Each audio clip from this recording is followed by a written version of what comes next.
This is Nice Guy Eddie, and you're listening to In My Humble Opinion on Rainbow Radio. Before we begin tonight, I want to give a heartfelt thank you to everybody who voted in the poll over on fabchart.net for the best band of 2016 for Doctor and the Medics. If you have not yet cast your vote, please go over to fabchart.net. There is a tab for Awards 2016. I want you to go there, click that, and cast your vote for Doctor and the Medics. During the Saturday program, the chat room was unusually quiet, but the voting was ticking up consistently throughout the program and made a huge jump every time I made a push. So I know you all were listening. I know you were all voting. I really appreciate it. Doc appreciates it. Barbara appreciates it. Did a fantastic job. Little Liam is still chugging right along. They're the second place band. They have just over 1,000, just under 1,100 votes at this time. I think we are approaching 2,400. So we're doing fantastic, and I just want everyone to keep it up. It's really, really appreciate it, and Doc and Barbara have noticed, and they really appreciate it as well.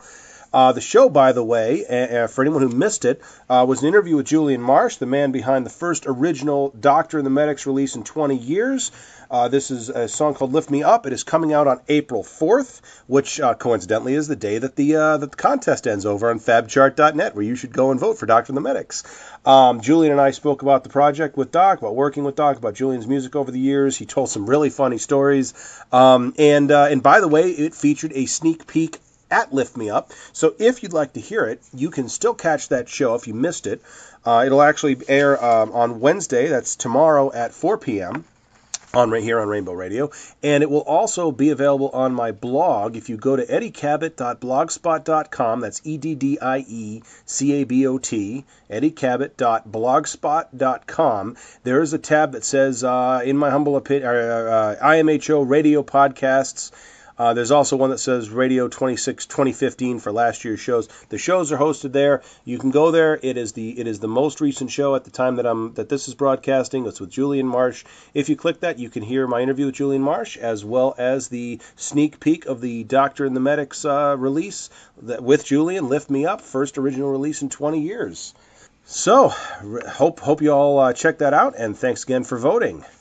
I'm joined tonight by a former naval aviator, one of the founding members and current director of advocacy at the LGBT military organization SPARTA.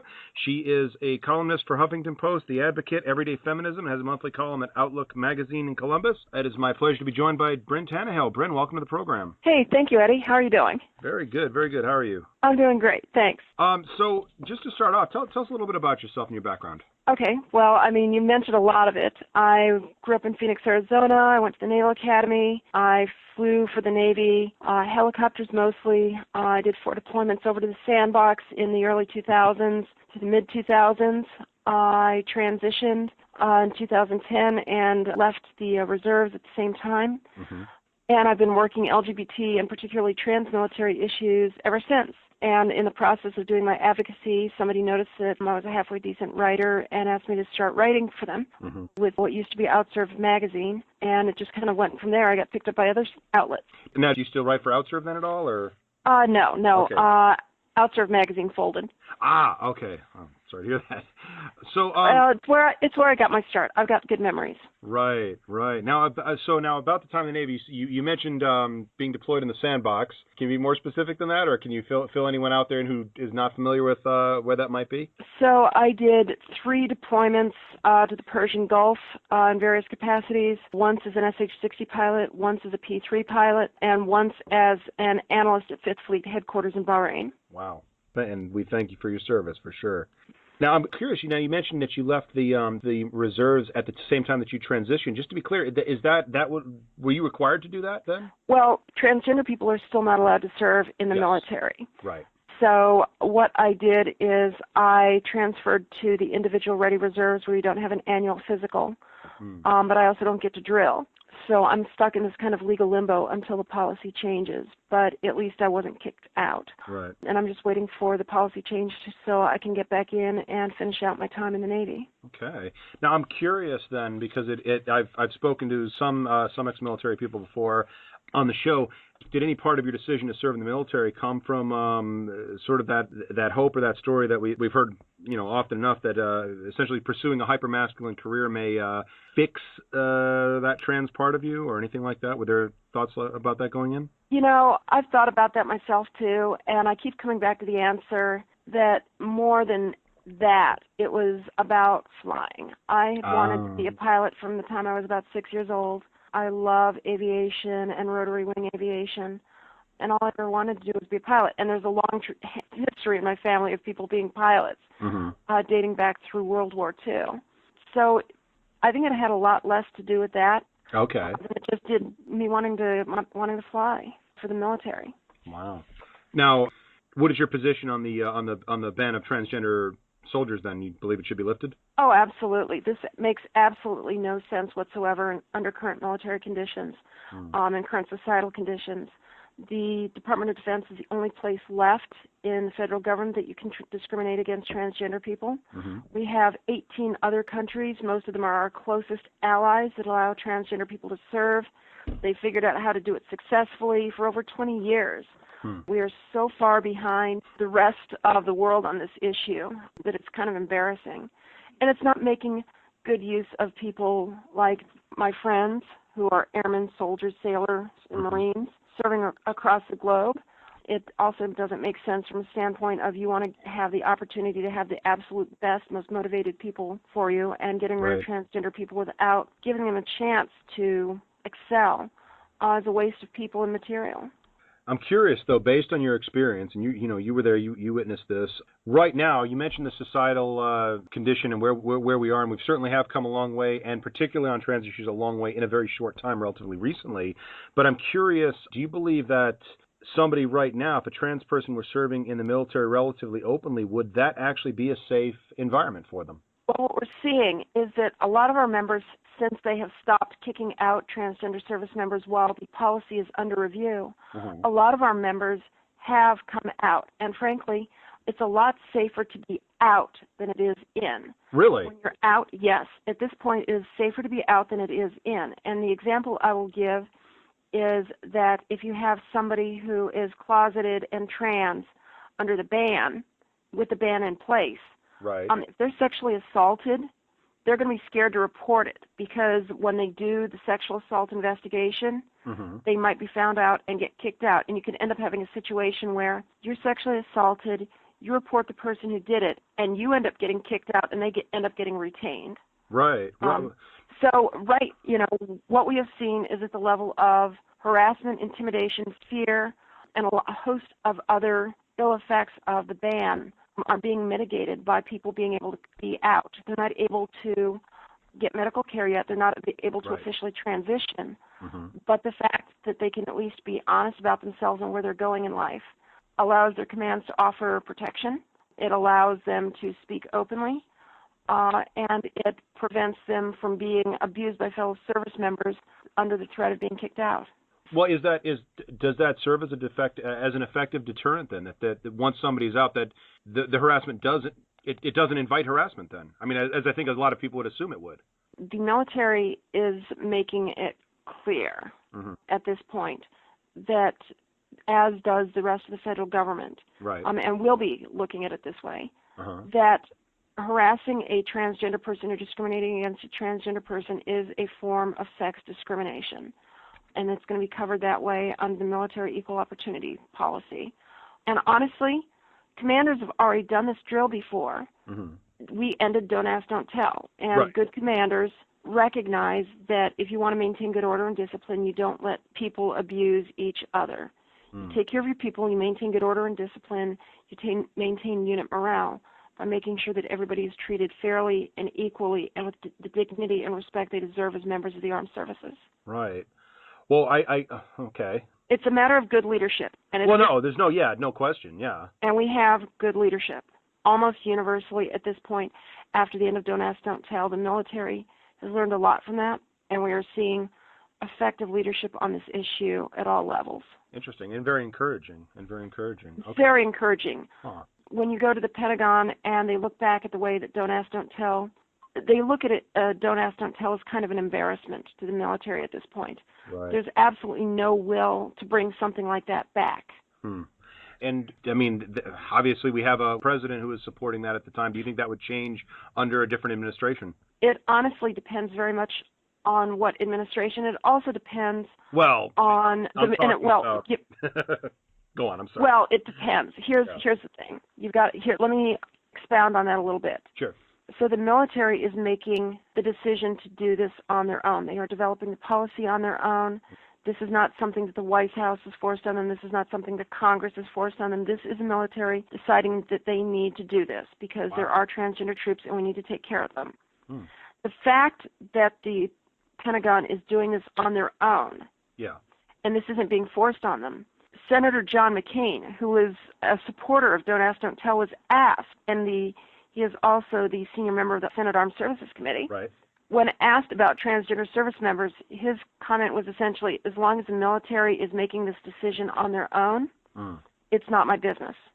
And there is a long history of letting the military make personnel decisions on their own and personnel policy decisions on their own. Sure.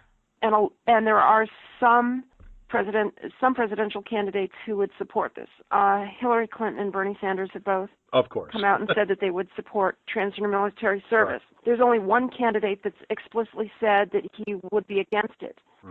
The other candidates, one of them... well, is there a reason you're avoiding naming him? Because, I mean, I don't mind naming names here. I know exactly. I think we all know exactly. He's talking about Senator Cruz, Ted Cruz said he would not support it. Donald Trump, I get the feeling that he's not particularly interested in social policy. Rubio and Kasich do not have great LGBT records, but as presidents who are a bit more, shall we say, circumspect and mainstream, if the military were to come back to them and say, this policy in place, we can't go back the way we were. We put in a lot of thought to this. This is not a good idea. And by the way, we're going to tell you the same thing we told the Obama administration. Don't meddle in our personnel policy affairs. We will take care of this. Right. And I suspect that long-standing relationship that dates back to before Reagan, that essentially that this will be respected by, I get the feeling that there's a strong chance that a Rubio or Kasich administration would, if the military told them that reversing their policy back to the way it was a bad idea. Right. And that this generally isn't something that the president gets involved in, would probably back off. Right. Cruz, I don't get that impression. Well, yeah, you'd have to be. He's kind of on a crusade. Let's face it. I mean, and he's made that very clear. I don't think I'm going out on a limb there, or that too many people are going to disagree with that. He's basically on record as going on a crusade. And I agree with you. I don't think that anyone, especially a Republican, is going to mess with the internal affairs of the military, against their wishes, unless they are on some kind of a crusade, as Senator Cruz is. And there's actually a term for what I'm describing, which is called the military deference doctrine. And it's something the courts actually have explicitly called out, which is to say that unless there is some vital, compelling, constitutional, national interest, the courts aren't going to interfere with military personnel decisions. And that's why we never had a big Supreme Court decision on Don't Ask, Don't Tell. Right. It's why there was never any movement for women in combat in the courts. That essentially it's the last time that a president or an outside entity meddled in the affairs of what the military can and can't do was President Truman integrating the military in 1947. Right. Okay. Wow. So it goes back that far, basically. That's interesting. It does. It's very, very rare for Congress or the president or the courts to tell the military that they can or cannot do anything with personnel. Right. Well, let's hope. I mean, obviously, it's been a long time coming. Let's hope that it doesn't start going the other way anytime soon. That's certainly very promising. I'm optimistic. We're hopeful that we are going to see a new, improved policy put in place soon. Yeah. Now, I'm curious, then, your take on Don't Ask, Don't Tell. I mean, you mentioned, you say it's like an embarrassment. I would agree with that assessment. Looking back, I'm curious if you thought that its judgment as being progressive at the time is accurate, or my opinion is that I just counted amongst the many Republican accomplishments that President Clinton made. Basically, I don't really consider it that. But I guess I'm looking again. I'm benefiting from hindsight as well. Did that change anything at the time? Do you think? Well, what ended up happening in retrospect, because I had just joined the military at the time, but I wasn't privy to a lot of the political discussions. I was just a midshipman. Sure. Pretty wet behind the ears. And there was a lot of politics behind it, that you had Democrats defecting and saying that they would go ahead and vote for a ban with Republicans. President Clinton cut a deal that was supposedly more progressive, and it might actually have been a slight improvement and originally it was don't ask, don't tell, don't pursue. Right. Don't, and there was one more, don't. Right. But what ended up happening is the only part of it that got enforced was don't tell.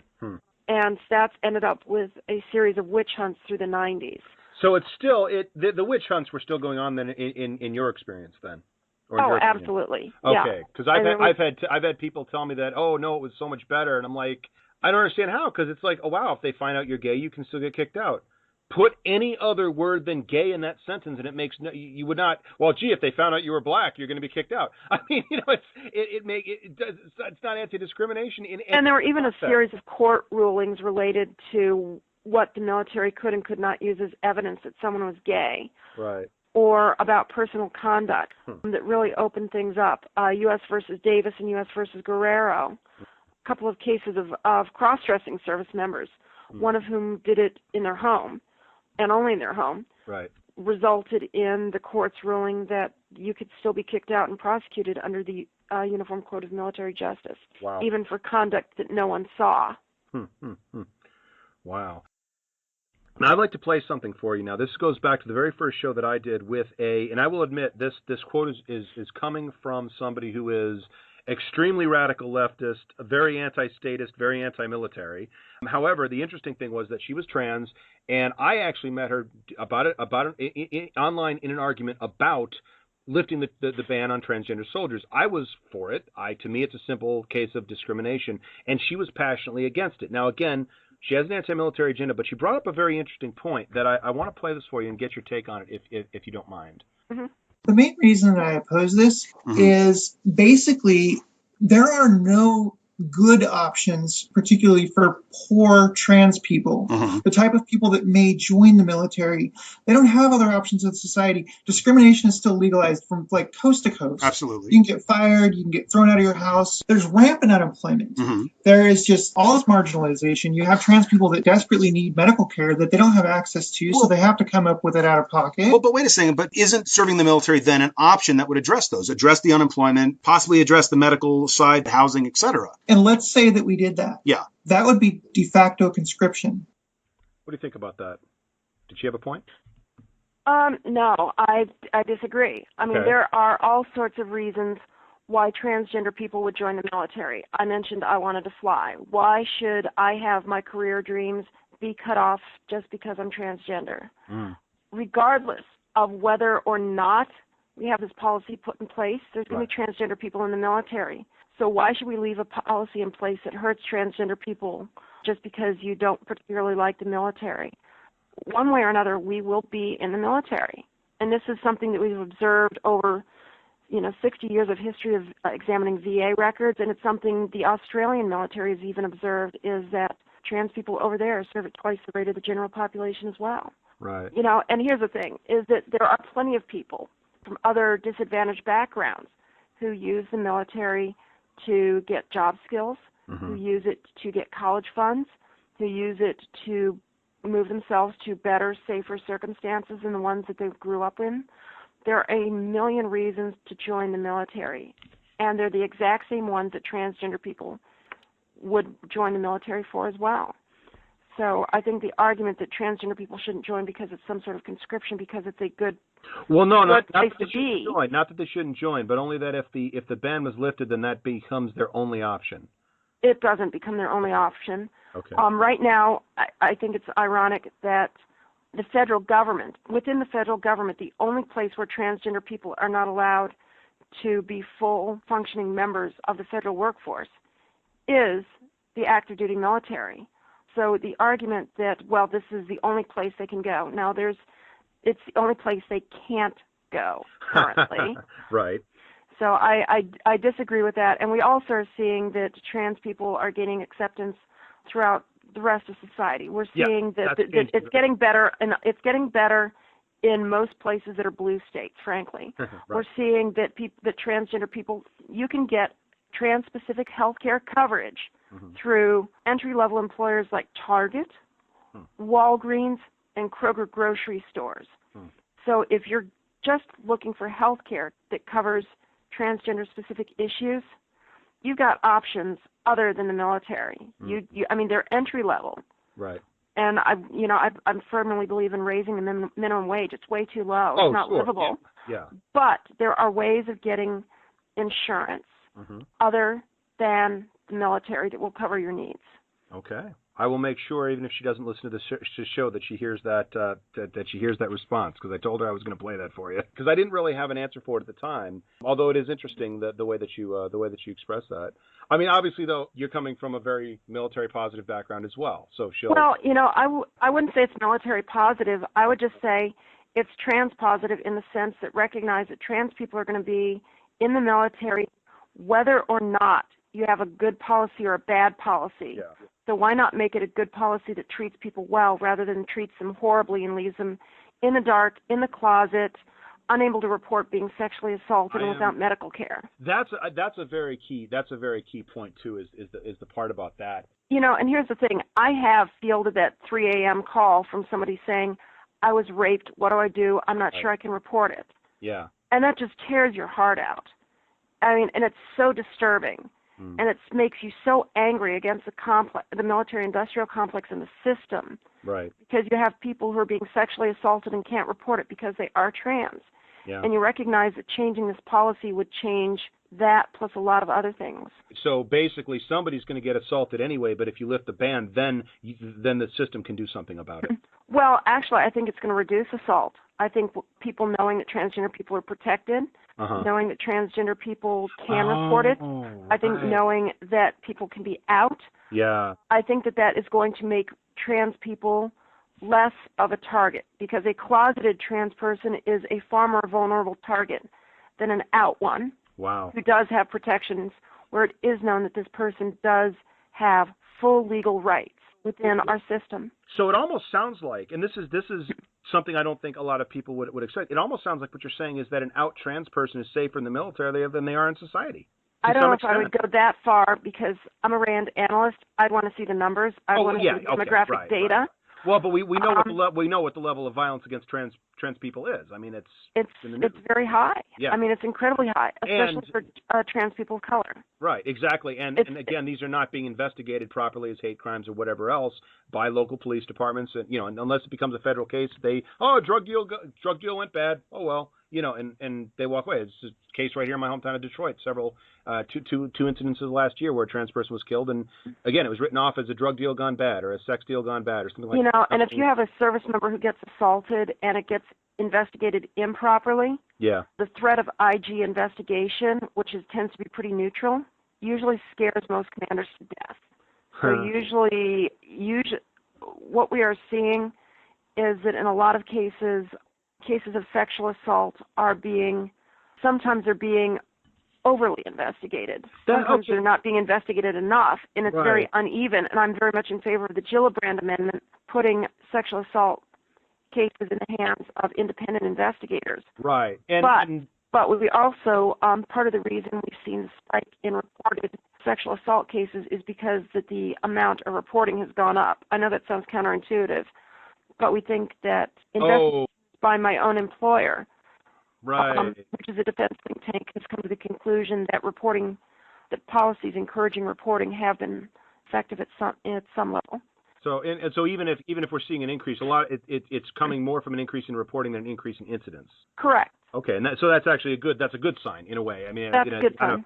Freakonomics kind of way. So then I guess prior to NPR did a very long series on sexual assault in the military leading up to the original proposal of the Gillibrand Amendment.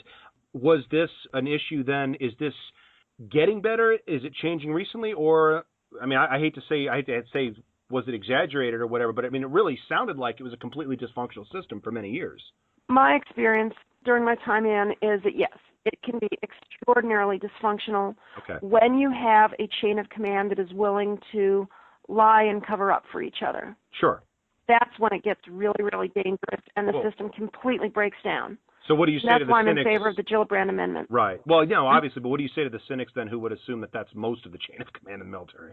I would say that that's a small minority. I had the extreme misfortune of being at the bottom of one of those chains of command during my time at the academy.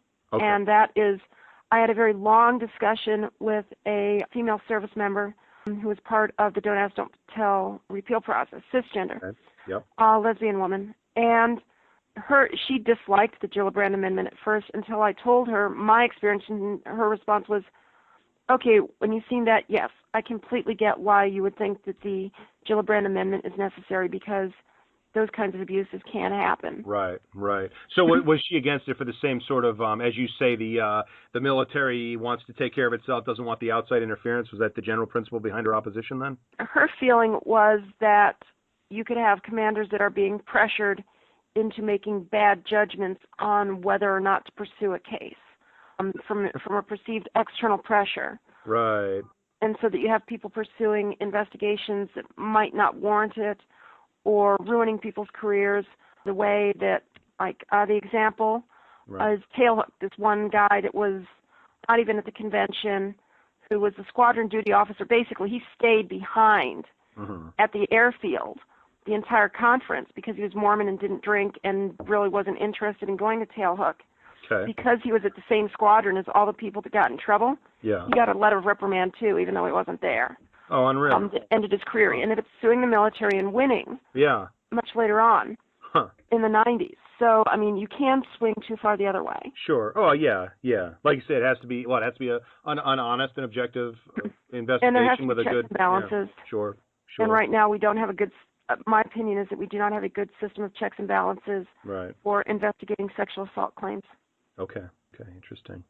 Now, if I may, I'm curious, when you transitioned in 2010, I'm curious about, I mean, I always ask folks about the reactions of that they got in the sport or lack thereof from friends and family, but I'm also curious about former shipmates as well, if you don't mind me asking. You know, the reactions are fairly mixed. I've had people who, for the most part, I haven't kept in touch with most of the people I was in the Navy with. My last 2 years in the service were at an Air Force assignment. Okay. At an Air Force base. So I really have not kept in touch with a great many people, but most of the people that I still remain in contact with, I'm still friends with. Right. But then again, the people I gravitated to in the first place tended to be people who had some sense of empathy and decency to begin with. Yeah, there's self-fulfilling prophecy right there. Yeah, you don't pick your friends at random, of course. Exactly. Right. Honestly, people who would be friends with a scrawny 130-pound closeted queer kid in the first place are probably the people who are going to be my friend afterwards anyway. Right. I'm curious if your military background, because you do obviously do a lot of advocacy work and your writing and whatnot, and also through SPARTA. Politically speaking, and I guess I'm thinking more from society than from the powers that be. But do you find that your military background gives you any additional credibility with the conservative opposition, or does that just kind of piss them off even more? I think it gives me a certain amount of credibility on military issues. If I was a trans person advocating for trans inclusion in the military, and I was doing it without having any kind of military background whatsoever, it would be a lot easier to dismiss. Sure, me. That's a good. And as someone who spent 4 years at the Naval Academy and did time on, actually, something that most people don't know is I spent time on submarines as well. Wow. As a midshipman, so I've been on submarines and ships and squadrons and lots of deployments. And so I can, credibly say, okay, well, this is what the conditions were like at the academy. This is what the conditions were like on a submarine. This is what ship conditions were like. This is, especially when it comes to matters of privacy. Right. Okay. Now, I guess one other thing, and this goes back to the quote from Dana from earlier. In addition, so I'm just curious from the trans community, is most of your communication then with military and ex-military? I'm curious if you ever hear, if you ever get any flack from the sort of radical leftist anti-military elements of the trans community, which exist as they exist in any community. But it seems like there's a definitely identifiable subgroup and very vocal subgroup in the case of trans people in that regard. The sort of radicalized. Do you get any flack from them? Did you hear from them? A little bit, but honestly, I mean, I get worse flack from other groups, but it's not the groups you'd think. Really? I'll tell you about that in a moment. Okay. Truthfully, all of the major organizations out there, and even some very left-leaning ones, like the National LGBTQ Task Force, right, are supportive of what we're doing. They recognize that you cannot have a legal and policy system in place where it's okay to have inequality and discrimination over here but not everywhere else. Right. You've got to have a level playing field everywhere across federal policy. Yes. To be credible and to provide an equal playing field for trans people. So this is a small minority of community. Right. And I think we need these voices to remind us, especially on issues that organizations often don't want to touch, like sex work and immigration. Right. And sexual assault and immigration custody. These are things that are absolutely have to be talked about. Yes. And that have to be addressed. And that a lot of times we don't want to as a community address because of the stigma associated with both. Yeah. But this is one area where there's essentially uniform agreement across virtually every LGBTQ organization. There's only really one or two out there that aren't on board. Right, but you're one of the few individuals I've seen that really has the guts to write about it in the open and in the very hard-hitting writing style that you have, I should add. Yeah, I don't exactly pull my punches, do I?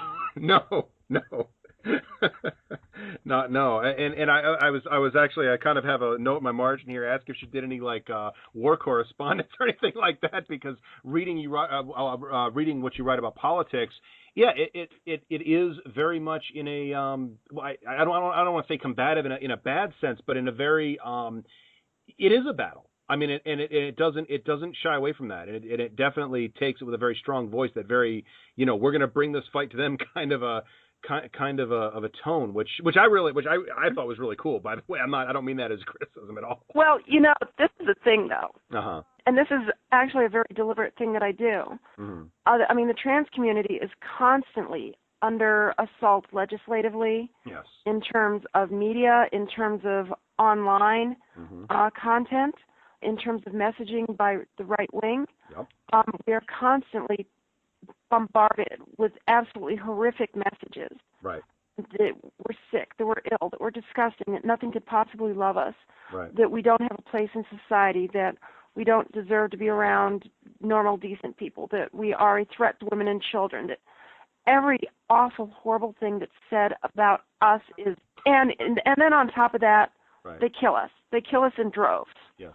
And here's the thing, is that there's so few voices out there telling people, no, it's not you. It's the rest of society that's screwed up. Right. And you know what? We're going to fight this, and we're going to fight this, and we're going to win.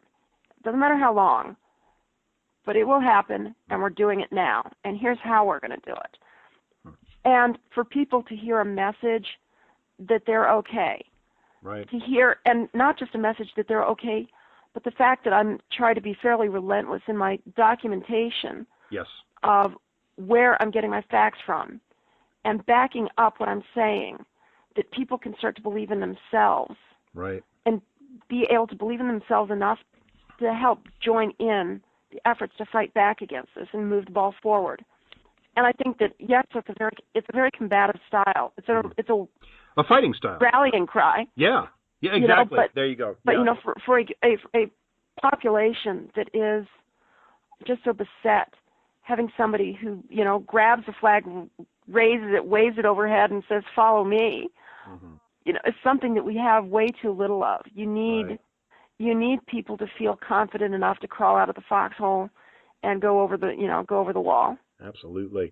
Now, I want to ask you about some of those points because you've written about almost all of those and relatively recently. I'm just curious. You said that somebody saw that you were pretty decent at writing. Bit of an understatement there, honestly. But how did you get into writing and doing this work in the first place? So when I was transitioning, I kept a journal, and I kept notes on all the therapy I went through, and I took those notes and I started turning them into almost kind of a journal, daily thoughts.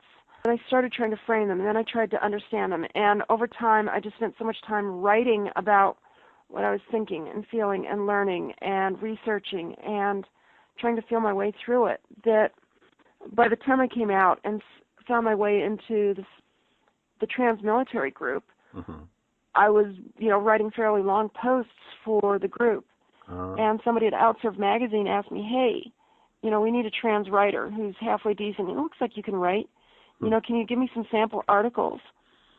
And the first one I wrote was actually a very, very good article from the perspective of if you're military and you read it, you'll get it immediately. Right. Because it's a very military-focused article. Mm-hmm. And if you want to look it up, you can still find it on my own website, and it's called Sticking the Landing. Mm-hmm. And it's one of my earliest articles. And, the editor, all he wrote back was 4 or 5 words, which is essentially, holy shit, this is good, you're hired. I believe it. I'm sorry, I can't say that on radio, can I? Yes, you can. Yes, Okay. on my show you can. No worries at all. Or you can bleep it. No, I wouldn't think of it. unless you insist. But no, we don't censor here. Okay. Only hate speech, and I don't think that'll be a problem tonight somehow. So now one of the this is coming from a couple different articles you wrote recently, but somebody on that I mentioned earlier, but before the show that I had gotten in touch with Dana, whose quote that I played for you there, on a thread about Caitlyn Jenner, and the specific post about this was her endorsement of Ted Cruz, which you also had written about why trans people might support a Republican or somebody like Ted Cruz in particular. Mm-hmm. And I promised them I'd ask you that so they could hear. Of course, I gave them the article, but who reads these days, right? So, I got to admit, I read your article, and I'm still just stunned. And I want to tie this into something else, but why or who or what portion of the trans community is voting Republican or supporting Ted Cruz of all people? Well, in part, it's going to be people who are not going to suffer the absolutely devastating effects of a Cruz administration. Mm-hmm. People who live in nice, safe blue states. People who don't need to get an education and aren't going to be discriminated against in elementary schools or high schools. Okay. People who don't need to be able to find and hold a job. People who aren't subject to being harassed and discriminated against at work. Right. People in general who are essentially immune to the worst of the things that Ted Cruz would do on behalf of the Family Research Council. And the Family Research Council, as I point out, has a 5-point plan to make it essentially I was going to ask you about the 5-point plan. Yes. Please tell us about that. So basically, it's a 5-point plan of basically don't let transgender people use bathrooms, don't legally recognize their ID, don't let them have any protections at work or legally, do allow people to essentially harass trans people at work as long as it's done based on sincerely religiously held beliefs, and do not let trans people serve in the military. And there was also because I think 2 of those, there was also one about no medical coverage for anything related to it. They do not want anyone to cover transgender medical care. Right. So it's essentially you can't get a government ID, you can't use a bathroom, you can't get an education, you can't get a job without essentially being tormented into oblivion. Right. And you can't join the military. Yep. And you can't get medical care in order to legally transition. Right. Well, the only people who are going to be able to transition and be trans are the ones who don't necessarily need any of those things. Right. And not to call her out specifically, but the Caitlyn Jenners of the world, basically. Well, it's not. I feel like it's dumping on Caitlyn a lot. She's being used as a poster child for it. Sure, that's true. But here's the thing: is that I do actually know, and I just met a fair number of trans people who do support Republicans. And for exactly the same reason Caitlyn Jenner does. So that is actually a segment of the population. Right. So you start with this group of people who aren't going to suffer the worst effects of what a Cruz administration would do to trans people. Right. Because they're in a position in life where those things don't matter. How infuriating is that, though, for someone who's actually working to make it better? It's more infuriating when you have trans people, honestly, who are going to fight you tooth and nail on issues like transgender military service, when people are standing in the way of you actually taking care of your people. Okay. Caitlyn Jenner actually supports the things I'm doing. Okay. But she You know, she supports wants to get politicians who don't. but she supports politicians who don't. And the question you ask is, why on earth would you do that? Well, and it comes from two kind of mistaken assumptions. Okay. The first assumption that they routinely make is that, well, what transgender people need is a good jobs and a good economy, and that'll be good for trans people, more so than any of those other things. Right. And then when you ask them, well, those other things, like being able to serve, being able to get medical care, being able to get government ID, being able to hold one of those fantastic jobs that are supposedly coming along. It seems like it would be easier to get through life if you have those things going for you than if you don't. Even if, right. And if you're a trans person and you're living under a really, really repressive legal system, does it really matter whether or not, the unemployment, the U3 unemployment rate is at 4.9 or 5.7%?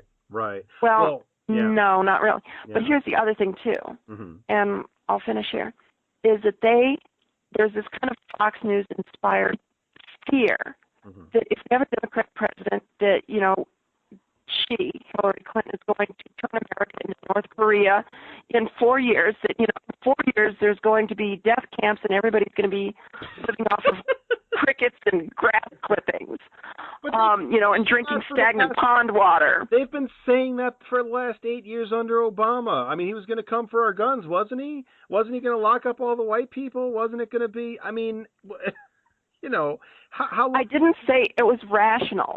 I just said that if you start from the assumption that in 4 years we're going to be North Korea and living off of grass clippings and rainwater, that maybe living under Ted Cruz looks good comparatively. Maybe. But the weird thing is, of course, is I think that rational people are looking at it going, that's what living under Ted Cruz would be like. I mean, that's the thing. Well, there was a guest I had on last year, and I'm going to go ahead and insert her clip. But it's a great point to the whole, to not being a one-issue voter, essentially, and talking about that great economy that this is supposed to bring. Spoiler, they won't. That's a myth. But she was saying that even if everything they were proposing, the Republicans, meaning in the right, worked, and even if it brought about all this great stuff that they said it was going to, why would I want that for society that I cannot be a part of?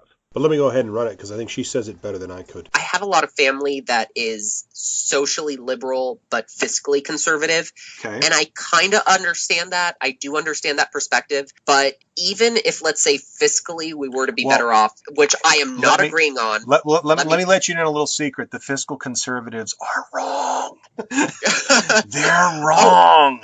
That's exactly why I give this disclaimer. Wrong. Even if the fiscal conservatism would work, I wouldn't vote for someone who was on the Republican side, because I don't care if you actually are going to bring the country to a greater place. Right. If I don't have a place in that country, I can't vote for you. Right. Even if I know that we're going to be worse off as a country with someone who is more socially liberal, I'm more keen to vote for them, because at least however bad things get, I know that I'm part of the social fabric and I am wanted in that society.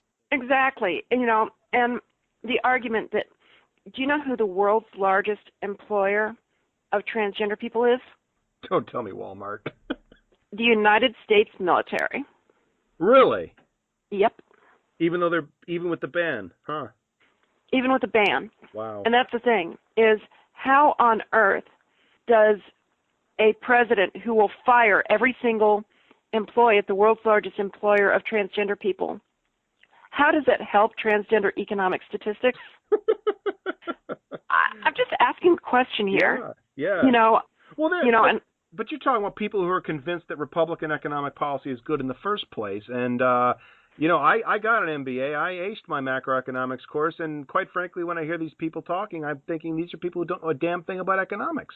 The amount of effect that a president can have on economics is actually a lot more limited than that.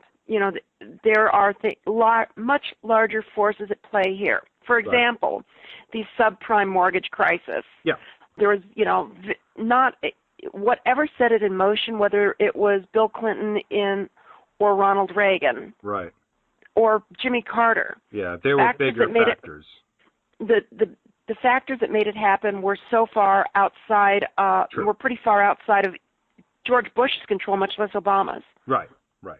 So, I mean, I will point out one thing, though, when you talk about the limited points of economics, you look at the stimulus plan, and again, I understand why it worked. I understand why it didn't work, because, again, I have some education in economics, but when I hear the Republicans, and specifically the Fox News set, not necessarily just like any one particular senator, but the Fox News commentary, the AM talk radio commentary, oh, it didn't do a thing, oh, it didn't work. Look at the friggin' graphs. I mean, everything turned around when that money started going back into the economy. I mean, how do you think an economy works? But in their partisan desire to blame everything on the black guy, they've lost all objectivity, any sense of analysis, any sense of reality. And really, the end result of that is Donald Trump leading their nomination for president. Oh my, yes, you've hit on something. That's my next article. I don't think Donald Trump has a path to the nomination. Really? I do not. Why? Okay, well now that's interesting, because I was listening to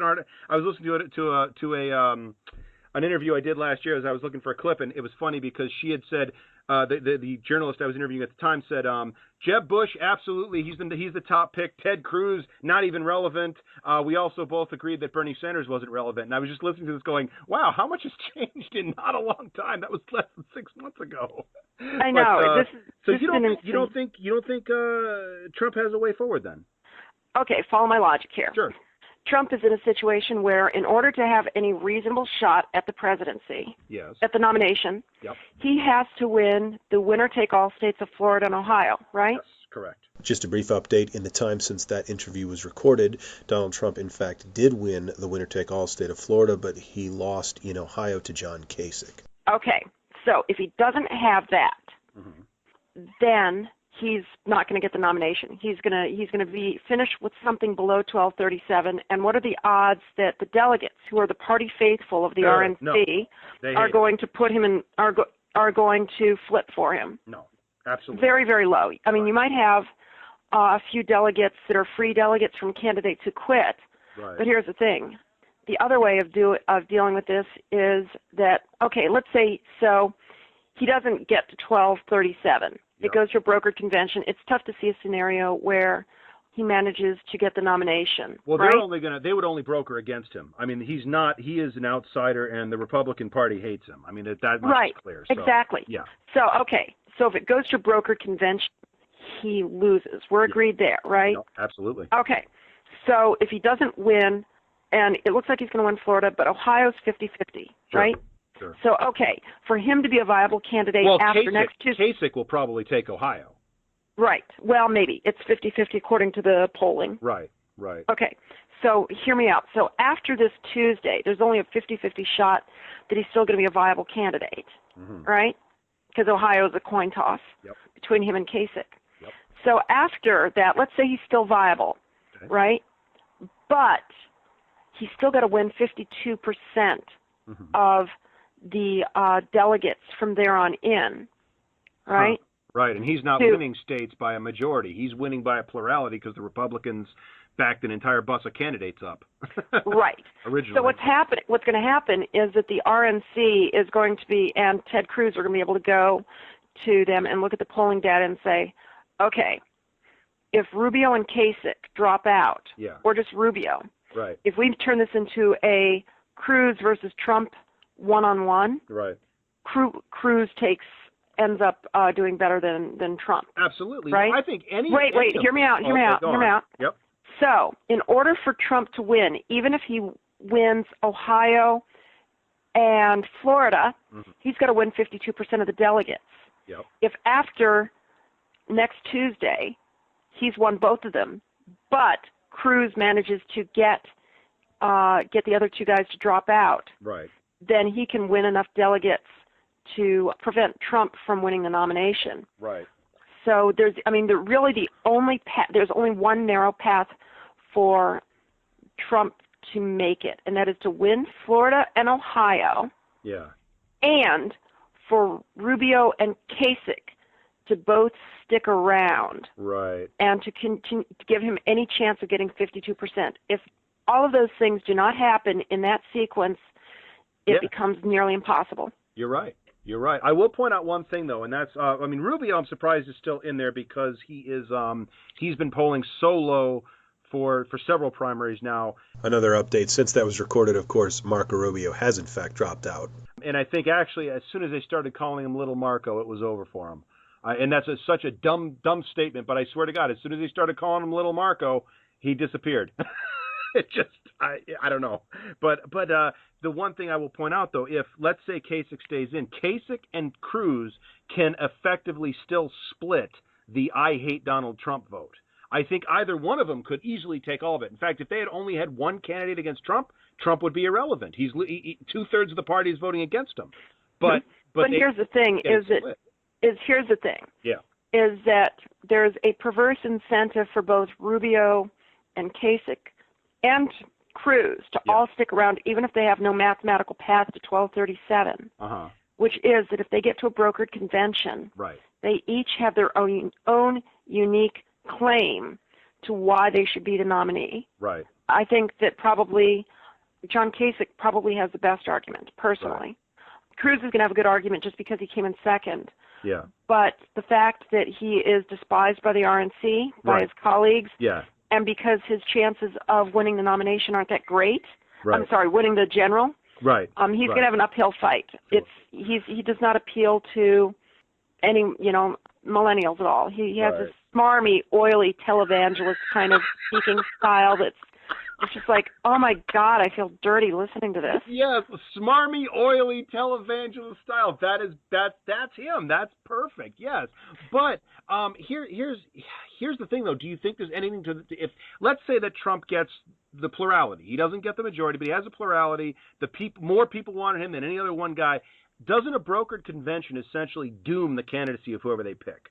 I mean, don't these pretty psychotic Trump supporters and very enthusiastic Trump, don't they all just abandon and walk away and they lose 30% of their voter turnout and they'll get trounced if they do that? I mean, here's the thing. I suspect. Here's the thing: is that if they nominate Cruz, they won't lose too many Trump supporters. Okay, I'll buy that. Enough.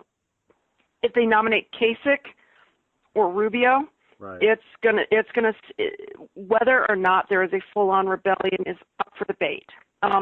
The Donald certainly isn't going to take it well, losing to somebody who came in fourth place.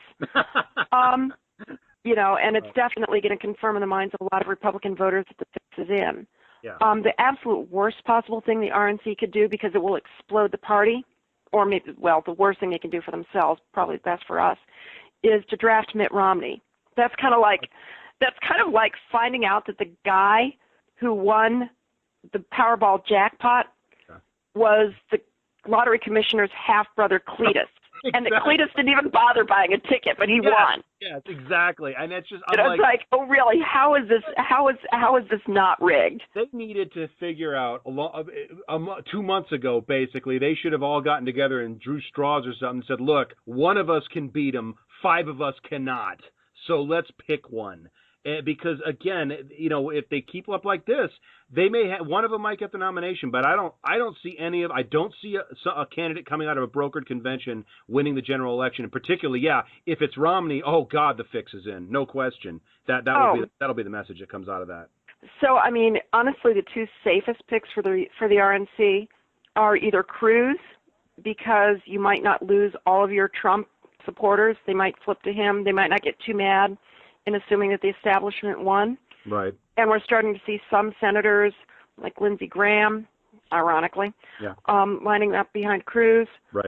But at the same time, there's also probably some recognition deep down that, that Cruz is not going to move the image of the party forward at all. You don't say.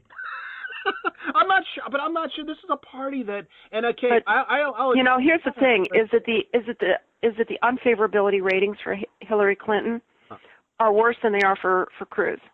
I mean, they're asking. It's pretty bad. But she's had 25 years of opposition propaganda being essentially carried and unchallenged by the mainstream media. And at the end of the day, what did we find out? That the president and the intern did something that he didn't want to tell everyone about. I mean, that's the extent of their investigations and all their hearings and everything else. We found some sex between the president and an intern 20 years ago. But it's all bullshit. But they keep throwing stuff at her, and the big lie, I think, and that's what I call it, is starting to stick, and people basically are thinking about her exactly the way the Republicans want them to be. Well, I'm kind of hoping that Democrats are keeping their powder dry on Ted Cruz, because here's the thing with him, is that somewhere between 75 and 90% of all Americans have an LGBT friend or family member at this point, and for millennials, it's at the high end, right? A smart Democratic strategist would probably highlight the fact that Ted Cruz has lined himself up so strongly with people who believe that the federal government should start executing LGBT people as a matter of course. Yes, and that's not an exaggeration. That is. No, Kevin Swanson said that on stage, standing next to freaking Ted Cruz. Yes. Well, and just yesterday he was in there saying the LGBTs are waging a jihad against Christianity, and I'm like, you got that backwards, or you don't know what words mean. I think when you drag the religious part into it, but anytime you start talking about government exterminating a class of people, who, by the way, are your brothers, sisters, neighbors, cousins, friends, everybody. There is somebody in your life with LGBT. And Americans, but what we're finding with trans people is that caring about a group of people where you have no connection with them is hard. Right. But enough people know a lesbian or gay person that they do care. Right. Right. Or bisexual person. Sorry, I forgot B. Yep. For a second, you got to point that out. No, and there's a whole lot more at the end of that again the right doesn't care about either, and would just. But the fact that they're willing to go that far, I really wish that some Democratic strategists would realize that that is something that can be used and should be used, because this is terrifying, really, in this day and age. But it's also something that I think you could use to get millennials out to vote, which is, by the way, that guy wants to put your brother in a gulag.